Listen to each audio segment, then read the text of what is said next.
हमारे आधुनिक जीवन की भागदौड़ में अराजकता में खो जाना आसान है, लेकिन शोर के बीच एक गहन ज्ञान छिपा है जो सदियों से कायम है।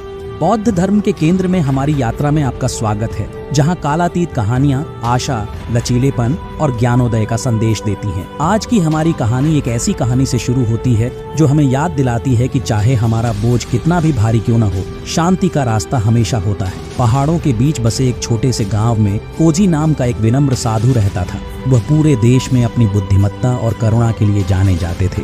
दूर दूर से लोग खुशी और दुख के समय में उनसे सलाह लेते थे। सभी दुख जीवन के विशाल आकाश में क्षणभंगुर बादल हैं, उन्होंने धीरे से कहा। वे कुछ समय के लिए सूर्य को स्पष्ट कर सकते हैं, लेकिन अंततः वे सत्य के शुद्ध प्रकाश को पीछे छोड़ते हुए दूर चले जाएंगे। और जब वह उस दिन नदी तट से दूर चली गई, तो वह अपने साथ एक नई शक्ति लेकर आई, यह जानते हुए कि उसके रास्ते में चाहे जो भी चुनौतियां आएं, उसे हमेशा बुद्ध की शिक्षाओं में शरण मिलेगी। हमारे आधुनिक जीवन की भागदौड़ में अराजकता में खो जाना आसान है, लेकिन शोर के बीच एक कालातीत ज्ञान निहित है जो हमारे दिलों में शांति लाने की शक्ति रखता है।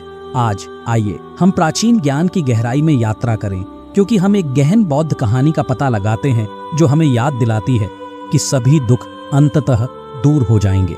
हमारी कहानी धुंधली चोटियों के बीच बसे एक दूर दराज के मठ से शुरू होती है, जहां सूर्या नाम का एक युवा शिष्य खुद को दुख के बोझ से दबा हुआ पाता है। मैं यह दुख अब और सहन नहीं कर सकता, ये मुझे शरीर और आत्मा को भस्म कर देता है। गुरुजी, मेरे बच्चे, दुख जीवन के विशाल आकाश में एक उड़ता हुआ बादल है।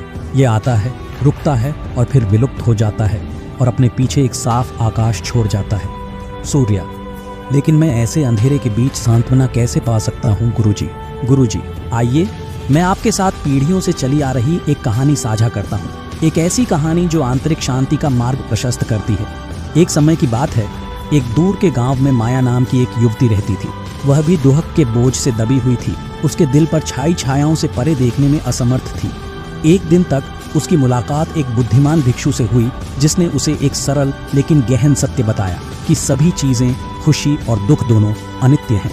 नई स्पष्टता के साथ माया ने हर पल को कृतज्ञता के साथ स्वीकार करना सीखा, ये जानते हुए कि सबसे अंधेरी रातें भी भोर की रोशनी को रास्ता दो। गुरुजी, माया की तरह मेरे बच्चे, तुम्हें भी दुख की नश्वरता को गले लगाना सीखना होगा। इसके बीतने पर आपको उस असीम आनंद का एहसास होगा जो आपका इंतजार कर रहा है। सूर्या, धन्यवाद गुरुजी, अब मैं समझा। और इसीलिए प्यारे दोस्तों, आइए याद रखें कि जीवन की टेपेस्ट्री में दुख केवल एक ही धागा है, और यद्यपि यह अंतहीन लग सकता है, यह केवल समय की बात है। इससे पहले कि यह सुलझ जाए, अपने पीछे असीम शांति और आनंद का कैनवास छोड़ जाए। बुद्ध ने एक बार कहा था, प्रत्येक सुबह हम फिर से जन्म लेते हैं। हम आज क्या करते हैं, यह सबसे अधिक मायने रखता है। ये शब्द समय के साथ गूंजते हैं, हमें पिछली गलतियों को भूलने और वर्तमान क्षण को पकड़ने का आग्रह करते हैं। यह नश्वरता की सुंदरता को अपनाने के बारे में है, ये जानते हुए कि हर गुजरते पल के साथ हमारे पास अपने भाग्य को आकार देने की शक्ति है। कीचड़ भरे पानी से उगने वाले कमल की तरह हम भी विपरीत परिस्थितियों में भी खिल सकते हैं। प्रत्येक असफलता एक सीढ़ी मात्र है जो हमें हमारे वास्तविक उद्देश्य के करीब ले जाती है।